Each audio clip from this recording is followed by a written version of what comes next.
All right. Looks like we're live anyway. I think we are. I think everything's working. I've been having some internet issues, so hopefully we don't lose the connection during the broadcast. I think I'm actually working right now, or I think everything's working right now. It looks like I'm live. I'm seeing chats come in. So I'll get disclaimers out of the way, and then we'll jump right into it.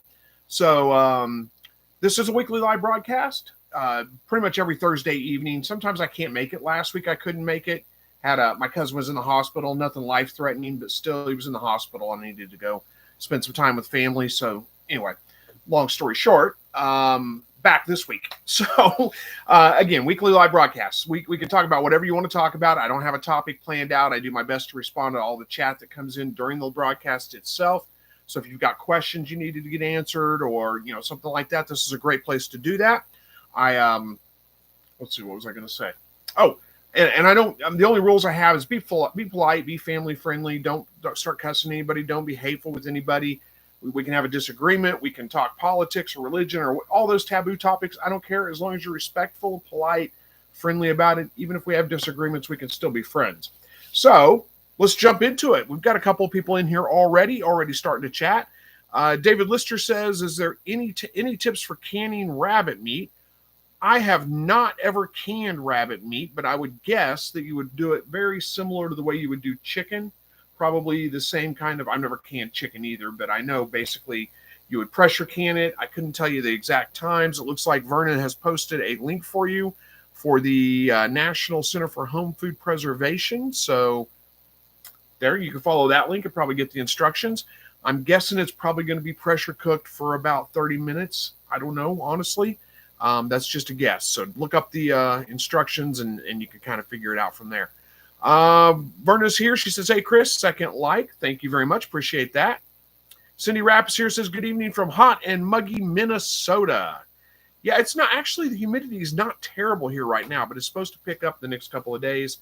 And then we've got rain every day in the forecast for like the next week, every day. We actually got just a couple of days without rain, which is kind of weird. I think most of the rain over the next couple of days, though, is going to be just pop-up, kind of isolated stuff that should blow over pretty quick. So not like all-day rain events, but it is probably going to bring the humidity with us, or with it. Joy says, "Hello from Western Oregon. Good to see you, Joy. Life Done Cheap with Lee's here." He says, "Hey, Chris. Hey, Vay, how is everyone?" Well, I'm doing well. Hopefully you are, too. Glad to see you. There's Currency. It's Currency. Currency, I think is how it's pronounced. Says, "Good day, Chris from Australia. Found your channel during the week, getting quail in a month, and all your info has been very helpful." Well, good. Thank you so much for watching. I'm glad you're finding the videos helpful and the information helpful. And thanks for joining the live broadcast, too. We're glad to have you. Let's see. Hopefully I got your name right, too. Currency, I'm going to have to try to remember that. I'm going to pronounce it wrong, probably. Forgive me when I do. Let's see. Verna says, "Here's a link to the talks about canning chicken and rabbit." And let's see. I got to open that up. I got to see how close I was. Let's see. What's it say? Chicken or rabbit pressure can. Ooh, wow. It's way more.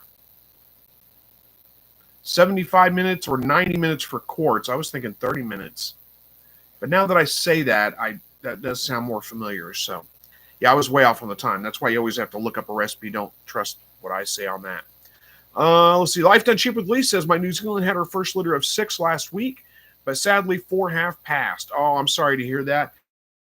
With first-time litters, that's not uncommon, unfortunately, for them to lose a couple of them. 4 out of 6, that's a little rough, but at least you still got a couple, and I'm sure she's going to do great on her next litter. Let's see. Sunshine. I can't figure out your name. Sunshine GYPSEA. I don't Gypsy. Okay, Sunshine Gypsy. There we go. I don't know why that was hard for me. I'm really not that stupid most of the time, but I got it figured out. It says, "Hey, Chris, I'm in the SIP. I finally made it to a live." I don't know what that means. I'm in the SIP. But anyway, thank you for making it to the live. I appreciate that. Glad to see you. Cindy Rapp says, "If canning, if any meat is usually 90 minutes in a pressure canner." Yeah, I don't pressure can meat. So I've looked it up and I've seen it before, but I can't remember because I've never pressure canned meat. It's just not my thing. So yeah, I was way off. 90 minutes does sound a little bit more realistic. Farmer Marshall says, "Hey Chris, good to see you. My quail eggs are on day 8 in the incubator. Nice. Good to see you too. Thank you for joining, and good luck with your hatch. Hopefully it goes well. Day 8. You're like almost halfway there." Oh, Mississippi is what SIP means. Okay, that's from Sunshine Gypsy. Says Mississippi. That's what. Okay, and so I didn't know what that meant. I was completely lost on that. I had no idea. But I guess it probably makes sense. I mean, if you're from there, you probably knew that, but I didn't. So thank you for clarifying that. I appreciate it. Hopefully everybody's having a good week. We got a long weekend coming up, I think. Well, any of you guys at work probably have tomorrow off. Hopefully you have the whole weekend off. I actually took Monday off, so I get a 4-day week. We're going to try to get out, maybe do some fishing. Got a little bit of family stuff to do tomorrow with the family because it's 4th of July, Independence Day for us here in the States. And hopefully you guys all have some time this week that you get off work and get to spend with some family and friends. Let's see. Verna says, "I will not enjoy tomorrow. The fireworks will be close to me." Oh, I'm sorry about that. Sorry you have struggles with that. Yeah, I know. It's just, I mean, what can you do though, right? Get some headphones and plug them in and watch a movie or something. I don't know. Amber says, "Hey Chris, I just had some quail hatch, 3 hatched later and much smaller. Any tips? All eggs came from a friend with 4 jumbo hens." So I'm not sure what kind of tips you're looking for. You had 3 hatched later and much smaller. So, okay, so if I'm reading this right, what I'm hearing is the bulk of them hatched, and then later 3 more hatched, and they were smaller than the other ones. Well, that makes sense, actually. That's pretty common. If I'm reading this right and I'm getting it right, it's pretty common that you're going to have the bulk of them hatch on like day 18, and then like a day or 2 later, you may get 1 or 2 more. And quail grow incredibly fast. They pretty much double in size every 24 hours for the first like week and a half. So it makes sense that if the other ones that hatched out are going to be much smaller than the ones that hatched out to begin with, because they've already grown some, and they're fluffed out, and they're a little bit bigger at that point. If I'm misunderstanding you, then you can kind of correct me on that. But that's pretty common. As far as tips go, I don't know if you're looking for tips on like what to do with them. Wait till they're fully dried off and fluffy before you remove them from the incubator. Close it back up if you still have some eggs in there, and give it a couple more days, because like I said, you may get a couple more hatch out. Up to about 5 days is usually what I wait after the initial hatch.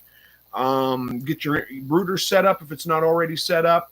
You need it to be at about 100 degrees for about the first week, and then you can start dropping that temperature down to about 95 degrees.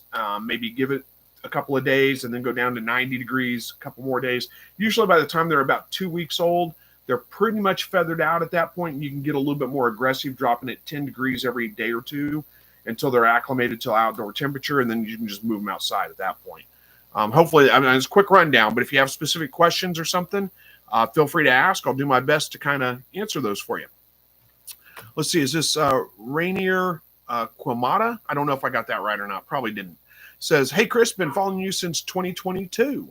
Awesome. Well, thank you for that, and thank you for joining the live broadcast."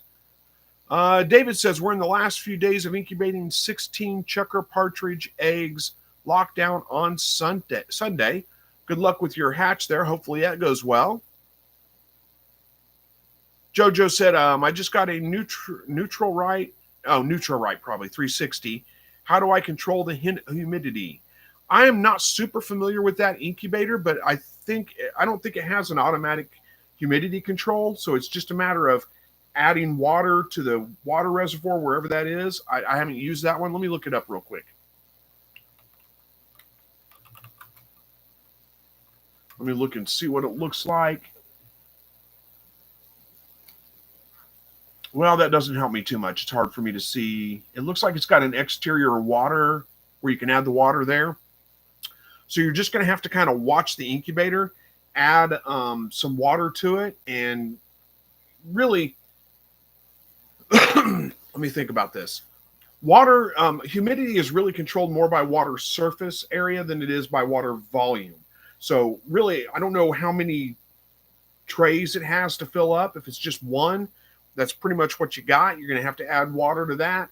Make sure your vents are open and just kind of add water as you need to bump humidity up a little bit and try to balance it that way. There's not really an easy way to do that other than just kind of some trial and error to figure out how much water you need. But if it's only one water trough, I mean, it pretty much, that's as much humidity. I mean, you add water to it, and that's what the humidity you're going to get. You can't control it. Most incubators do have more than one, so you can add to one, and if that's not enough, you add water to the other one as well. But what I'm saying is if it's only one water trough, you can fill it all the way up, and won't be any different than just putting a little bit in there. So I don't know. Maybe somebody a little bit more familiar with it can speak to it. I'm not really sure exactly how that incubator works. Amber says, they're all in the brooder, but I have them separated now due to size and the bigger ones picking on the smaller. I've never really had much of an issue with that at all. I'm not telling you not to do it necessarily, but give them a couple of days maybe, and then I would just combine them and see how they do. It's never really been a big deal for me. Life Done Cheap with Lee says that to JoJo, I have one. It all depends on how much water is added. So there you go. Clifton Buck says, hey, Chris and everyone, humid down here in South Mississippi. Hope everyone has a great 4th. Got white leghorns hatching out. Well, congratulations on that. Hopefully that hatch goes well. Hopefully you have a good holiday as well. Sunshine Gypsy. I always have a hard time reading that for some reason, but Sunshine Gypsy. I currently have Coturnix and purchased Bob White snowflakes to hatch out. Any advice on those? Or can anyone give me tips on those? I'm new to quail, and I only want these Bob Whites just for the looks and the sound. I've never hatched out Bob White quail. I mean, they're pretty much the same thing. I just don't know the period, the gestation period, or the hatching period on them. I don't know if they match up exactly with, you go into lockdown on at the same times as Coturnix. I don't know. Let me look it up real quick.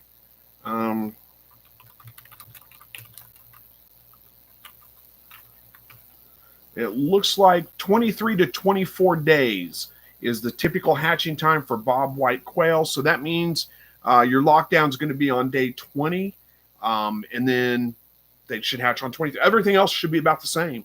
About the same humidity, same temperature, 99.5 if you got a circulating air incubator. Same way you hatch out Coturnix, it's just a longer period. That's it. Hopefully that answers your question. All right. Let me catch up to the comments. Where are we at here? Katrina M says, I'm curious about egg storage. Do people keep them on the counter, in their fridge? What are we supposed to do? Well, you could probably do it on the counter. I personally keep mine in the refrigerator because they're fertile eggs. And if you were to keep them on the counter, there's a chance, depending on how warm your house got, that they would start to develop. And then you might run into some issues with like blood spots in the eggs and stuff like that. That's not always the cause of a blood spot in the egg, but that kind of thing. So that's why I keep mine in the refrigerator. If they weren't fertile, there's no reason other than that. I just do it so I don't have to worry about them starting to develop. David Lister says, on the NR360, be sure to add water slowly. It's easy to put it too much, and then you have a real problem. Well, that's good advice. Let's see. Eric Wellen says, hey, everyone. Hello to you, too. Amber says, thank you. You're welcome. Let's see where we at here. Verna says, to Katrina, if you don't wash them, you can leave them on the counter, but if you wash them, you have to refrigerate them. Well, that's good advice, too. Yeah, don't wash your eggs. I don't wash the eggs, period, until you're ready to use them.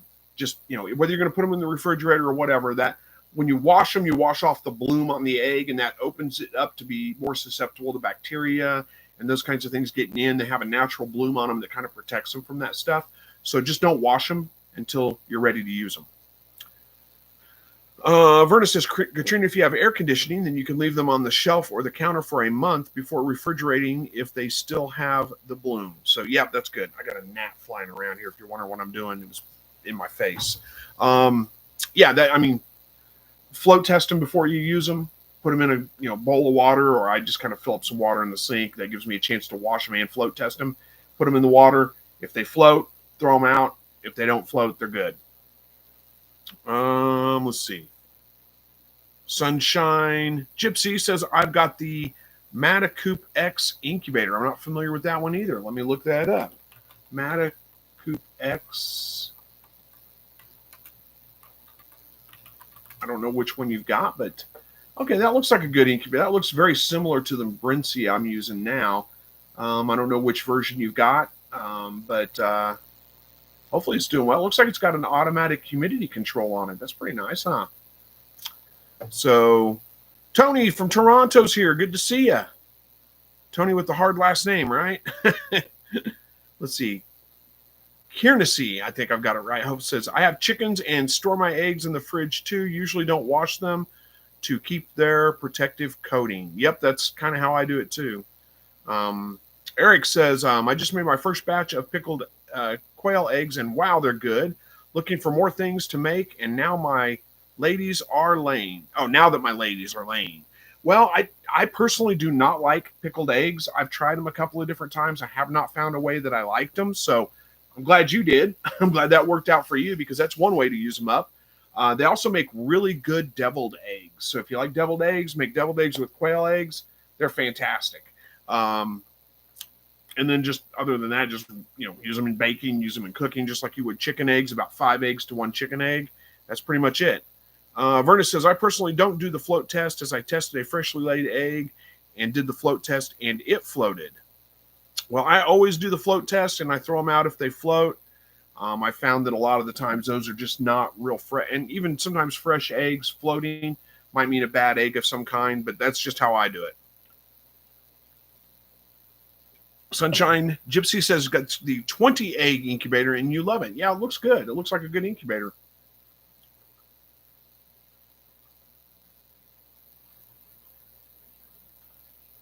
All right, where are we at? Verna says, hey, Eric, if you're interested in more pickling recipes, I do have a cookbook on the very topic. Oh, I forgot about that. Yeah, Verna's got a cookbook. So check that out. That gives you more recipes. Katrina says, thank you for being a great resource when I have questions. Well, you're absolutely welcome. And there's the link to Verna's cookbook, the third cookbook. Let's see. Quail in the Kitchen version 3. It's digital. Nice. So yeah, it looks like there's a whole bunch of pickled eggs in there, which I do not like. But let's see. Terry Dutton says, I have a rabbit. She has built a nest. How long will it be before she has them? Well, it depends. What day? I mean, how long has it been since she was bred? Usually you're looking at right at about 30 days from the time they're bred till the time they have their babies. A lot of the times they'll build their nest like several days before they have the babies. Sometimes they build it just the day before or the day of. It's hard to know exactly. Usually mine, they pretty much start building their nest usually like a day, maybe 2 days before at the most. But yeah, I just keep an eye on her, because like Dorna's saying, it could be any time by her action for sure. Katrina says, can you pickle eggs in pickle juice, or do you need to make fresh liquid?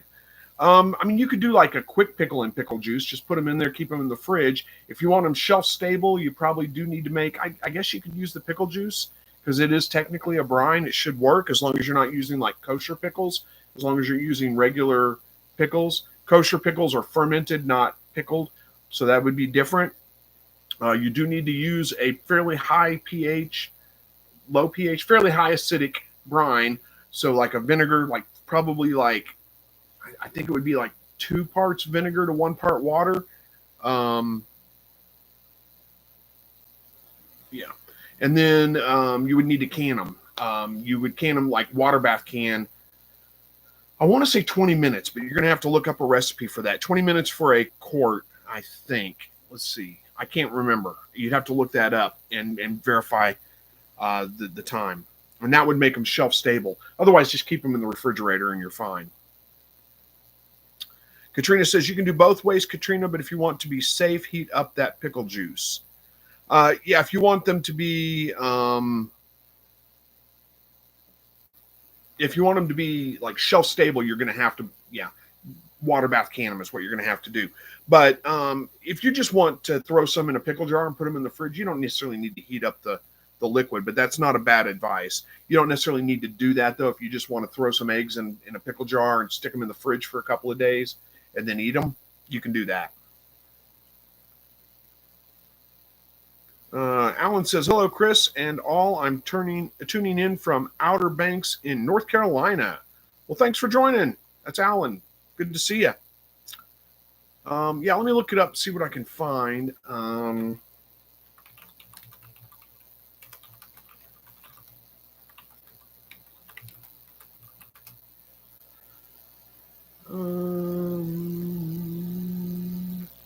Yeah, there's a bunch of stuff saying it's not approved, but it has recently been approved, I believe.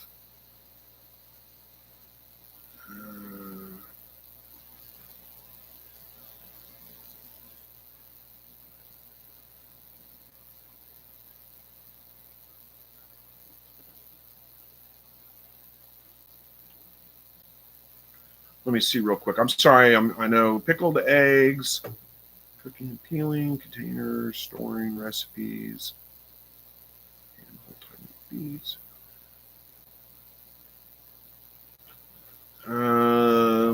There's okay. The National Center for Home Preservation says there's no approved canning directions for pickled eggs.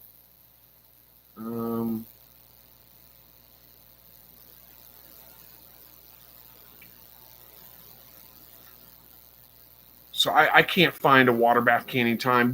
I wouldn't trust them to just put them in a jar and stick them on the shelf, because that could, you can run the risk of botulism, and botulism is pretty scary. And I know plenty of people are going to say, oh, I've done it for years, never had a problem, but all you need is one problem. And botulism is one of those things, you can't smell it, you can't taste it. If you get it, it can be pretty deadly. So you really don't want to do that. Just don't put them in just hot liquid and then let them sit on the counter, because that's where you're going to run into the issues with that. Keep them in the fridge and you should be okay. I know that they can be canned. I know that it can be done, but I can't find the specifics on the amount of time that you need to water bath can them. Andy Rabbit says, how is everyone doing today? I'm doing well. Hopefully you are too.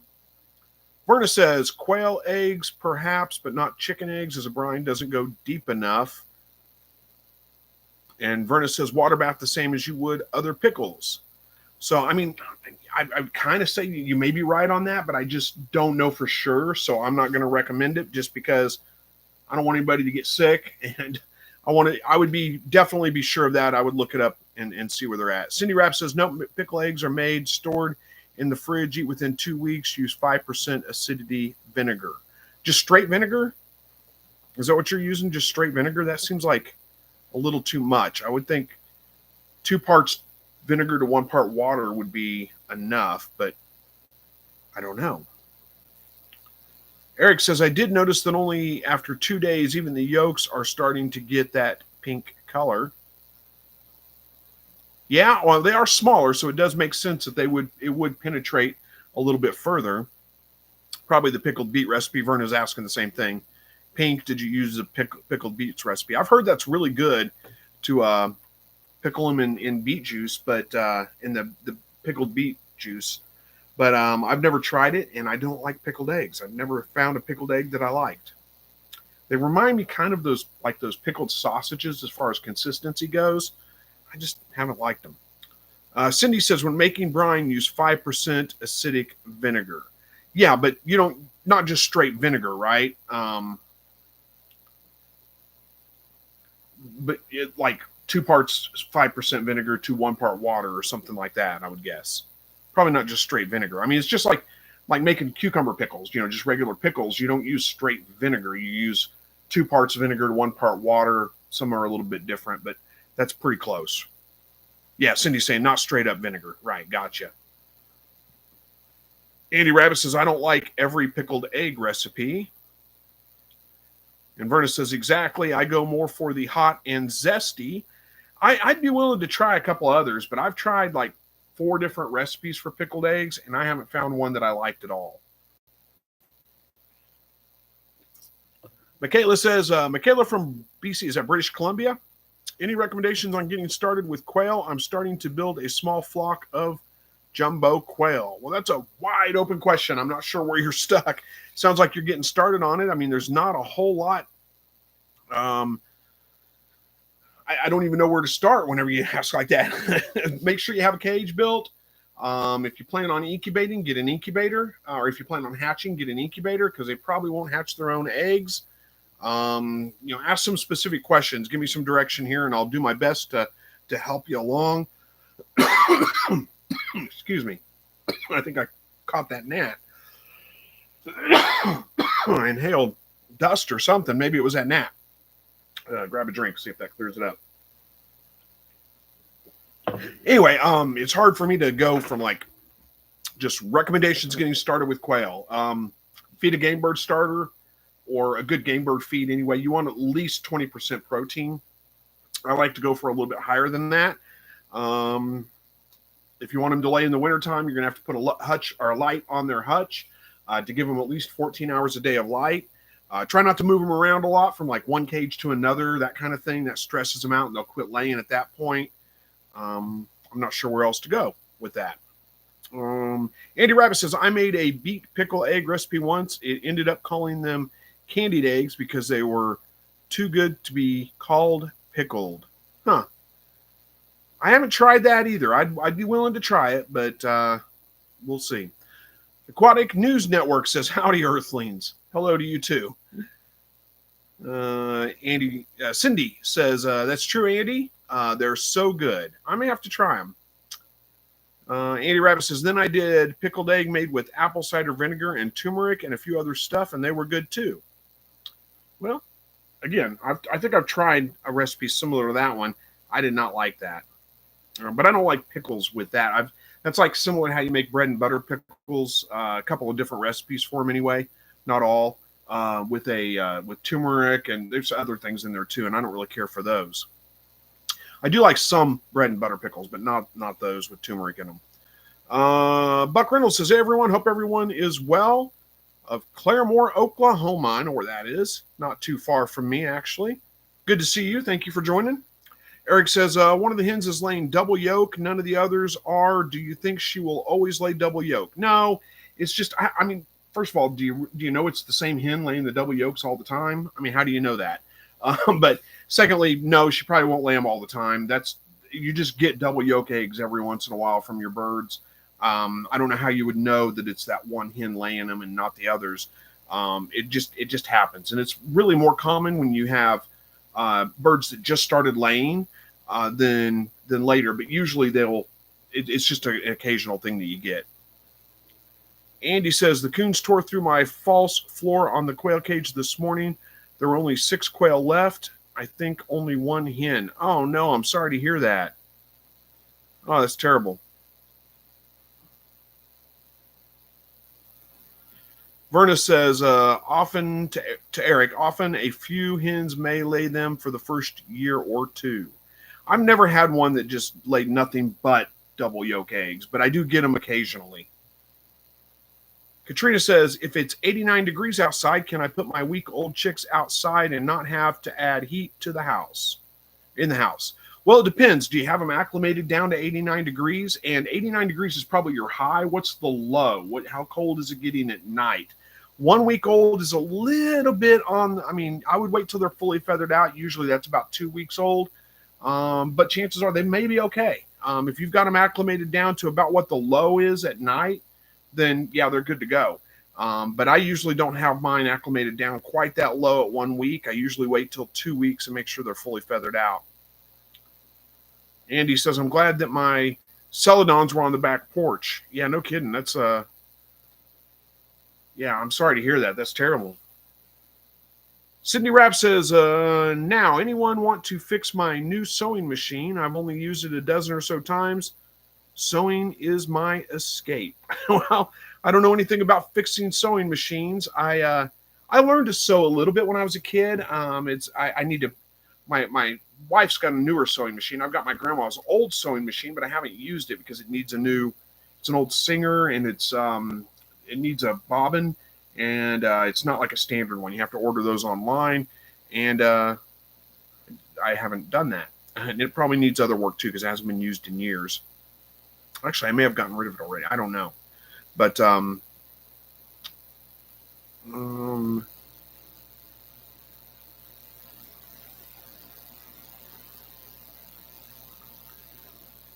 Verna's saying, sounds like freezer camp time, Andy.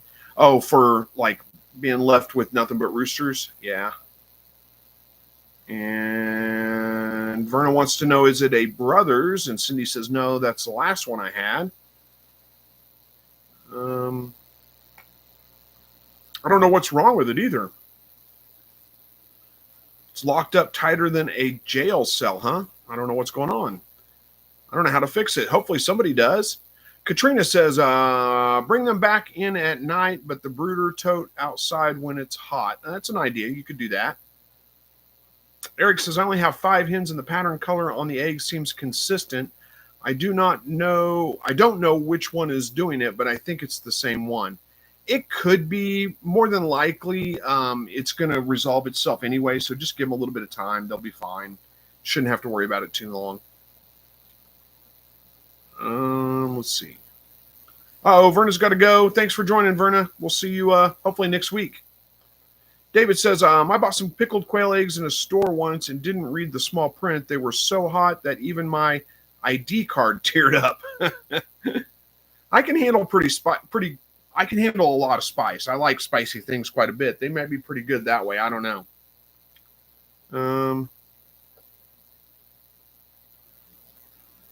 Andy Rabbit says, I have some more eggs coming. They will be shipped next week. Yeah, you got to wait a little while to replace them, but at least you do have something in the works to get them replaced. Hey, there's Andy. Andy Pearson says, late but here. Well, thank you for joining. I appreciate that. How are we doing on time? We're just halfway through. We got like half an hour left. Alan says, I have 30 quail eggs in the incubator going on day 10. Well, good luck with your hatch. Hopefully it goes well.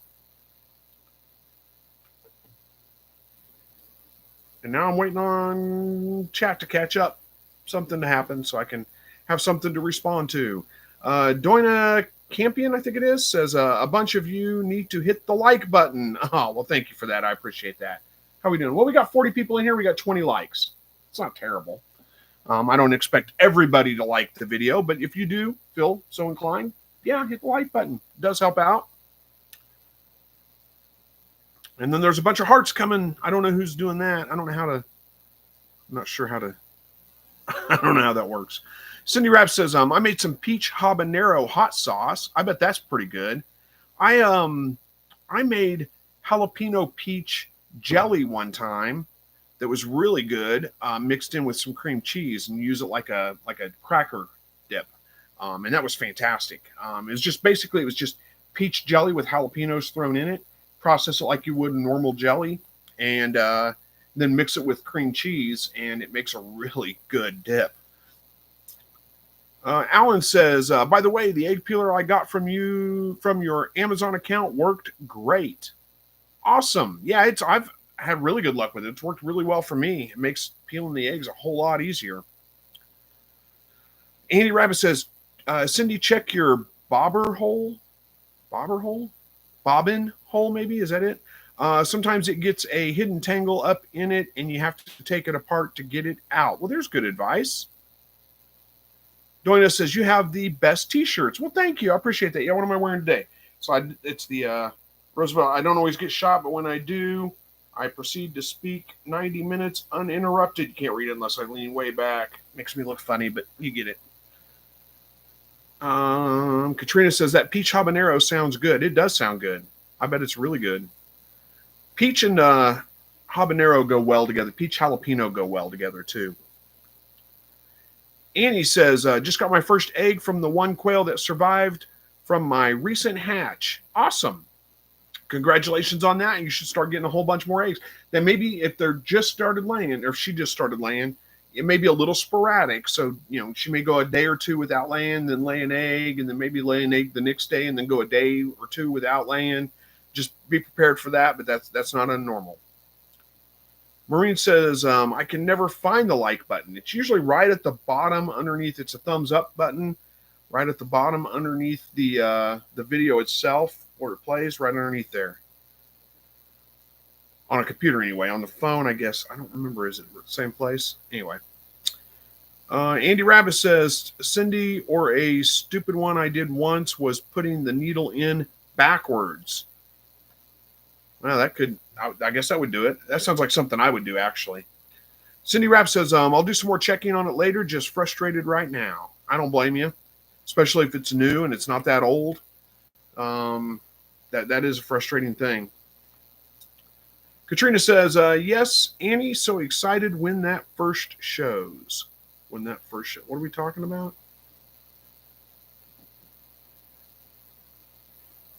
I don't know. Anyway, Andy says, habanero peach jelly is good. I bet it is. I like habaneros quite a bit. Aquatic News Network says, nice. Yeah, love the shirt. Hiya, Auntie Verna, Andy, and everyone. Yeah, Verna left already, but that's okay. Wishful Dreamer says, how cold does your winter temperature get? Do you still tarp your outside cages? I don't tarp them necessarily in the wintertime unless we have like a storm coming or something like that. I'll pull the tarps down in front of the rabbits. The quail have a section they can get into and get out of the weather, so no problem there. And I don't even always pull the tarps down on the rabbits unless it's going to be like a pretty big storm, because the way they set, the predominant wind blows really kind of like the hutch faces this way, or the rabbit cages face that way underneath the shelter they're in, and the predominant wind blows from that direction as well. So it's kind of in the backside. They're already protected from all that. But if we have a bad storm coming, I'll pull the tarps down just to give them some protection and then roll it back up. As far as how cold the winters get, pretty cold. I mean, we don't usually stay cold for like prolonged periods of time. I'd say our average in the winter times probably in the 40s, maybe something like that. But we do get spells where we're well below freezing. I think last year the coldest we got for a couple of days, it was -1 degrees, not the wind chill, the actual temperature, -1 degrees, something like that.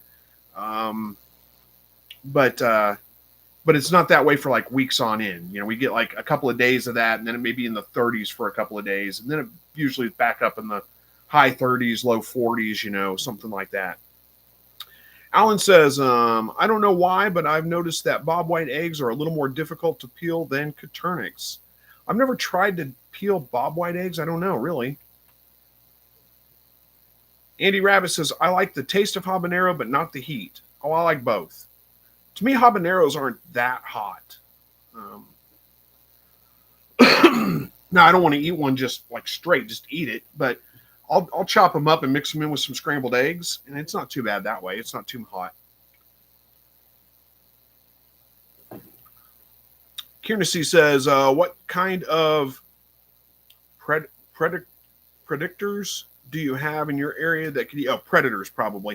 Do you have in your area that could eat quail? Where I live in Australia, the only thing I can think of that sort, of a big sort, are birds, for example, hawks or eagles. We do have hawks. I have hawks that nest in my backyard, and usually they don't bother the quail. I've had a time or two where, like, when the young first leave the nest, I might have one that kind of hangs around the quail hutches for a couple of days, roost on top of them. They've never been able to get in and get to them, so that's not a big deal. But we have all kinds we have raccoons, we have possums, we have skunks, we have coyotes, we have fox, we have snakes that we get in. The only thing that's ever really gotten into my quail hutches, let's see, I had a possum get into the brooder. That was with chickens, not the quail, but still could work the same way. Possum get into the brooder when it was in the shed with some chickens and kill them. Other than that, the only thing I've ever had that's gotten into my hutches was a big black snake, big rat snake, a pretty good sized one, and ate a couple of the birds. They don't typically kill like the whole flock at one time, so that's good. And I fixed the little space. I had a gap in the wire where I was running the cord for the heated water in the wintertime, and I hadn't fixed it. That's how he got in. So I fixed that, and he hasn't been back and hasn't gotten in since. I've had raccoons and stuff come up, and foxes. I did have a fox that was at one point was grabbing their toes through the wire, pulling their legs off through the wire. That happened to a couple of my birds. That's it's just my dog took off. Okay, got a notification on my phone. Just checking it. Probably my wife is going outside to water her plants, I'm guessing. But anyway, did have a fox that was coming up and pulling. He would pull the legs off my birds through the wire below. I set out a trail cam and caught him doing that. Strung some electric wire up around there, and he hasn't been back since. I don't even have that electric wire up yet anymore. But he hasn't been back since, so I haven't had that issue. I had raccoons coming one time. They never figured out how to get in. They would kind of reach up and, like try to figure it, and then they just gave up and moved on. That's about it, honestly. Cindy Rapp says, that's the first thing I checked, Andy, was the bobbin, I'm guessing, or the needle being in wrong. One of the two, huh?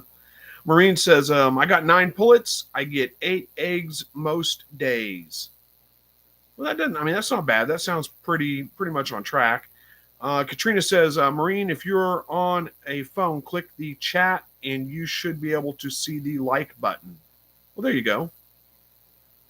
Thank you. Oh, look at that. That's got to be Lars, right? I got a super chat. 169 Danish crowns, I believe that is. Thank you so much, Lars. I appreciate that. He jumps in every once in a while. I always know it's him because of the Danish crowns. He's the only one that I've seen with that. And he's always so very generous. You always throw things out here and then never ask for anything. I never see a comment, never asking for anything. Just jump in here and throw some money. And I appreciate that. So thank you. So Andy Rabbit's telling Cindy to check the bobbin compartment. It will lock mine up. Well, there you go. Dawn says, good evening. Just sexed this batch of 2.5-week-old jumbo browns, 5 hens, and 5 roosters. Well, at least it wasn't 10 roosters, but still, it's kind of frustrating, isn't it? Half roosters, half hens. You only need 1 rooster, really, for, all those. Doina says, let's see, I really love how you talk and explain about both rabbits and quail. Well, thank you. I'm glad that you find that valuable. Cindy Rapp says, I'm in Minnesota, and I have my quail in the barn for the winter. I have windows... you have your quail in the barn for the winter in Minnesota. It shouldn't, well, doesn't matter. I have windows that let in a lot of winter sun. We get 15 to 35 below here in Minnesota. Yeah, that's pretty chilly. They can, as long as they can get out of the wind and snow and rain and stuff, they can be okay outside. They can handle it. But if you've got a barn that you can move them into, why not? Andy Rabbit says a perfect 1/2 and 1/2 ratio. Yeah, it's not necessarily what you want, but it's all right. Katrina says, sorry, close chat to see the like button, and then you can return. There you go. Okay, that makes sense. 340 Quail Farms here. Good to see you. Thank you for joining. Says hello to everyone. Clifton says, I've watched so many of your videos and took a lot of your advice. When I'm talking to coworkers or friends, I say, well, Chris, this about that, like we are neighbors, LOL. Okay, gotcha. That made sense. Well, thank you. I appreciate you sharing that with them too, and I'm glad that you do find the videos helpful. Thank you for watching them. Andy Rabbit said, Dawn says to Andy Rabbit, I tried, I guess, last week when I was grabbing out mine to keep, LOL. I don't know what we're talking about there. I can't remember. So Maureen says, Katrina M. clicked chat, still no like. Well, she said you have to, well, you may have probably heard that by now. So, okay. Doina says, oh, yeah, raccoons are murder. Yeah, they can be a problem for sure. It's just they've never been able to get into my hutches. We don't have a ton of raccoon in the city, but we do have them. So Andy Rabbit says, I had a hen that had a celadon egg frozen on her chest one winter. She was not a celadon. At first glance, I thought it was a growth at first. Wish I would have went and grabbed the camera for that one. Yeah, that's interesting. I don't think I've ever had that happen. Dawn says, I just moved the 2.5-week-olds to 1 inch by 1/2 inch floor cage off of 1/2 by 1/2. I have a batch of eggs needing their cages tomorrow is lockdown. So that should, there should be fine. There's no reason they shouldn't be okay on that flooring. Good luck with your next hatch. Cindy Rapp says, I got a skunk in my live trap last week. Yeah, that's not fun, is it?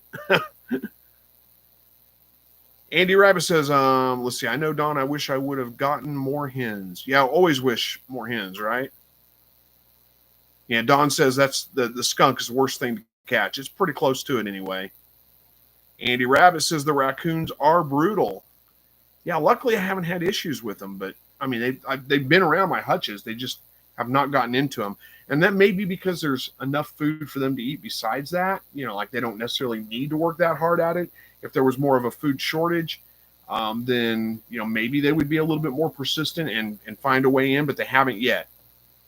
Don says to Andy Rabbit, I only have room for 2 more hens in there. I will try again with this hatch, and if not good enough, I'll get one more try on the next batch of eggs. Then I'll hatch my own. Well, good luck. I hope it works out. Andy Rabbit says, oh, by the way, the false floor was made out of 1-inch chicken wire, 9 inches from the real floor. Yeah, you might want to replace that with, chicken wire is pretty flimsy. It doesn't take much for them to get through that. You might want to try it again, but try it with a cage wire and see if that does the job.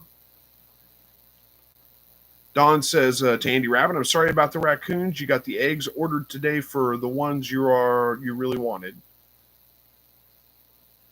So Randy says, I just ordered a chicken run and should be here next week, 10 by 13 by 6.5. Any tips on keeping them safe and happy? Talking about your chickens, I'm guessing. I don't know that there's really much you need to do. Let them out in the run, every day. Put them back up at night. If you're talking about quail, put them out in the run. I don't know. Let's see, it's 10 by 13 by 6. It kind of depends on how many you have in there. If you're going to keep them in that run all the time, I would make sure to somehow you need to have some kind of something there that's going to keep predators from digging through. So, bury some wire or something like that that's going to keep the predators from digging underneath it and getting into there to get to them. Also, you're going to have to worry a little bit about the droppings building up. Looking for, finding the eggs, that kind of thing. As long as you don't have too many in there, it should be okay. If you're talking about a run that you want to let them out and then put them back at certain times, I don't know how well that would work because moving them around a lot kind of stresses them out. They typically stop laying whenever they're getting moved around. So I don't know if I'm helping you out with that or not. I know Katrina from what is Katrina? Katrina's Facebook, is it? Oh, or not Facebook, her YouTube channel. Is it? I can't remember what it is. Somebody will tell us. She does aviary style quail, so she could probably answer a lot of questions. I'm sure she's got some videos on her YouTube channel that would help with that. I do not raise mine in an aviary, so I don't know. Sow and tear. There you go. Thank you. Sow and tear. I knew somebody would bring that up. Sow and tear. So SOW and TARE. You can look that up and check that out because she does aviary style with her quail, and she probably has some videos on that. And if not, nothing else, can answer some questions. I know sometimes she's in the live chat. I haven't seen her tonight, so I don't know if she's here.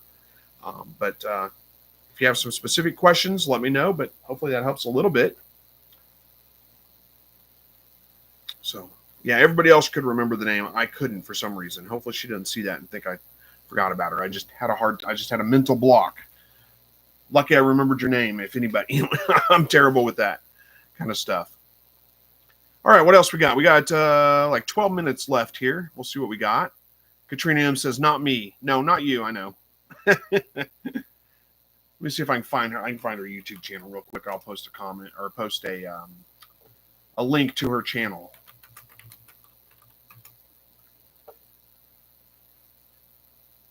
There it is.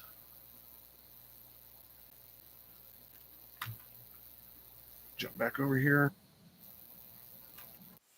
There you go. That's Sow and Tear's YouTube channel. You can go check that out. She's got quite a few videos on there, and I'm sure. Let's see.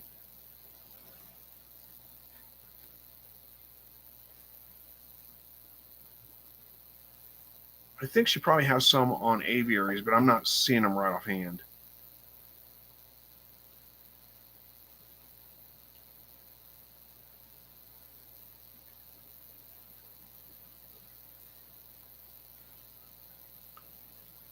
So anyway, I'm sorry I can't answer a whole bunch of questions because I haven't done it. Don says, I'm having my first barbecue quail tomorrow. Always cooked it in the house or fried or air fried over the oven, but this time I want it barbecued.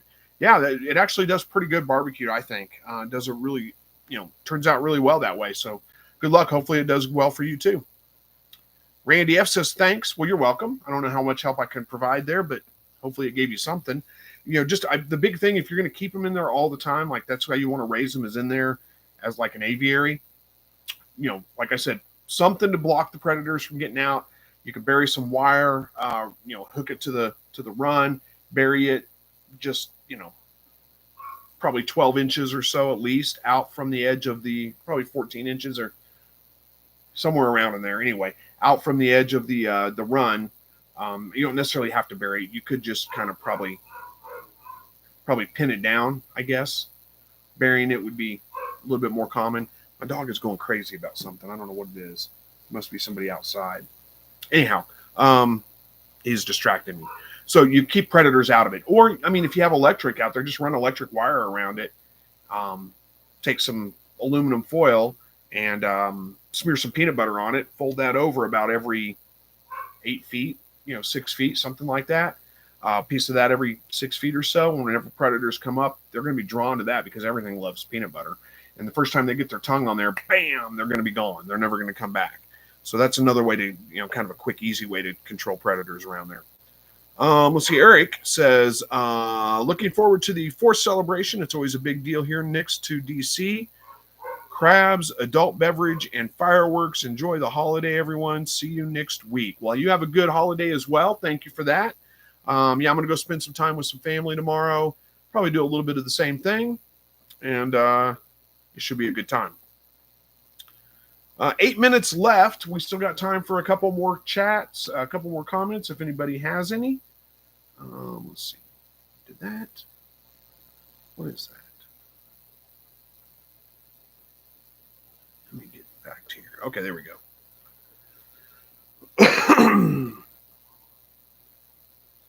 And all of a sudden the chat is dead. I guess everybody's done for tonight. I'll hang out anyway. We'll see if something else comes up. Don't have any great stories to tell. Here, I got a good one. I got one story to tell. We can kill some time with that.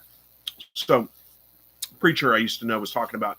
He went to console a widow one time. He went over to her house. Her husband had just passed away, so he went over to her house and he was trying to console her and sitting there talking to her. And there was a bowl of peanuts sitting on the table. He said he took one and he ate it.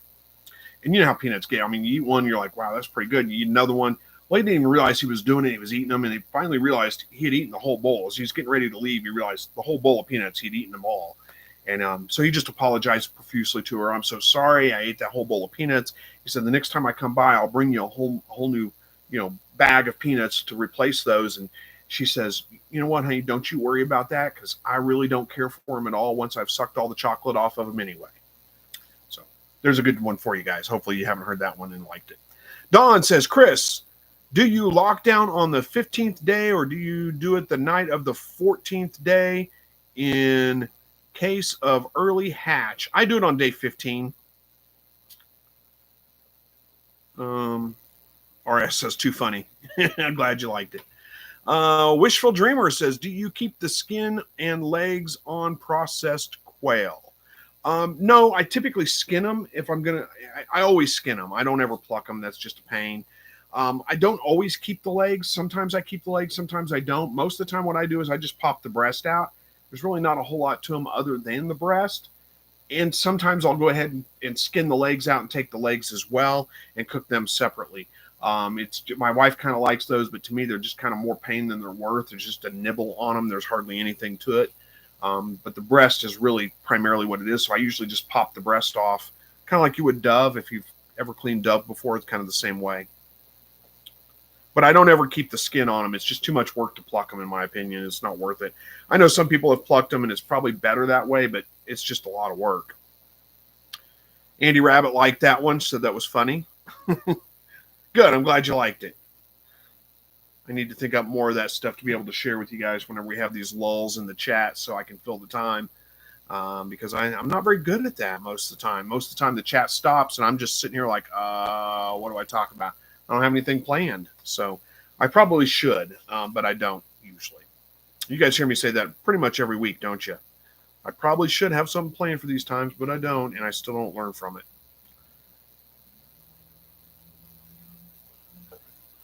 All right. Jacob says, Chris, random question. What's your favorite vehicle that you've ever owned and why? Oh, boy. Let's see. I probably have a couple of favorites. I had a 65 Chevy pickup when I was in high school. I liked that truck a lot. It was an old farm truck. I bought it for $700, and I had a 283 Power Glide transmission. It was just great. 3-speed Power Glide transmission, 283 engine. And it was just a good truck. I just kind of liked it. It was just it was just kind of a fun truck to drive around. Had factory air, which is unusual for that year, but it didn't work, so it didn't matter. But I did like that truck quite a bit. It was a great truck to have in high school. Other than that, my favorite one's probably the truck I have now. I have a 2013 Ram, and it's got Ram boxes on the sides, and I just like that one. I like it a whole lot. It's a great truck, drives great. I can haul anything I need to haul with it, pull anything I need to pull with it, and the Ram boxes give me all kinds of storage that I can carry things in. Solves the issue you have with trucks where you don't have any room to put anything.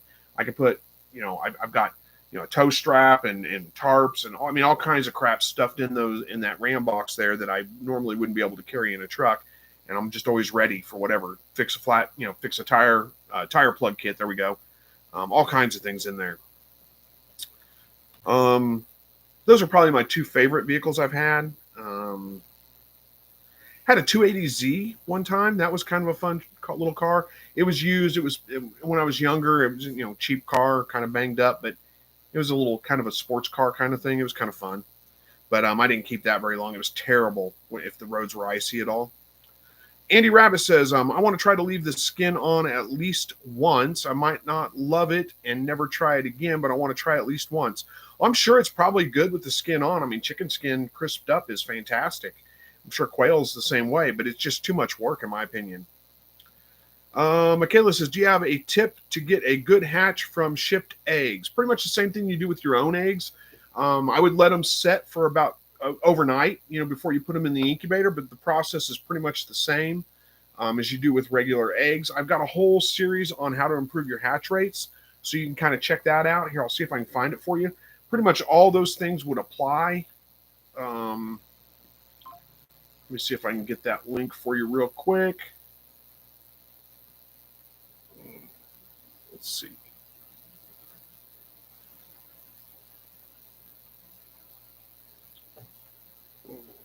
Find it. Where is it? I can't find it.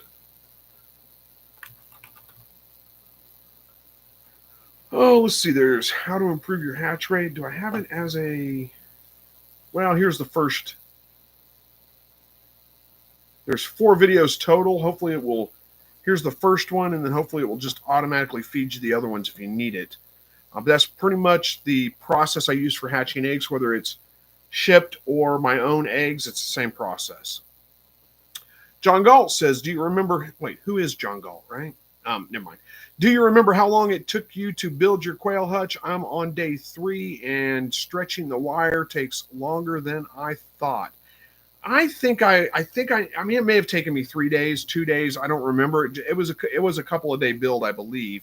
And yeah, the wire is always the worst part for sure. Andy Rabbit says, I loved my Ram. I missed that truck. It was bright orange. Yeah, mine's silver, but Andy Rabbit says, I may not like plucking. Yeah, okay, that makes sense. You may not like plucking, not that you may not like it with the skin on. Yeah, I just think it would be very hard to pluck a quail. I mean, you do it similar to chicken, I would suppose, where you kind of scald them a little bit and then the feathers come out a little bit easier, but their skin is so thin, I'm afraid it would just tear anyway. But I don't know. Alan says, any plans for the 4th, Chris? Sorry if you've already said. Well, I've not big plans. Probably I'm going over to my cousin's house. We've got some kind of a family gathering. Not very many of us, just a handful of us, and we'll probably shoot off a couple of fireworks. I'm 51 years old. I don't really get that excited about fireworks anymore, but we'll probably shoot off a few. Andy Rabbit says, my daughter is having a big get-together tomorrow. I'll be going to. Nice. Hopefully that goes well. How are we doing on time? Right at 8 o'clock. It looks like it's time to wrap this one up. So thanks for joining. I don't see any reason why I won't be here next week. So we should be back next Thursday. Hopefully we get to see you guys all again there. And everybody have a great holiday. We will see you guys next week. As always, God bless.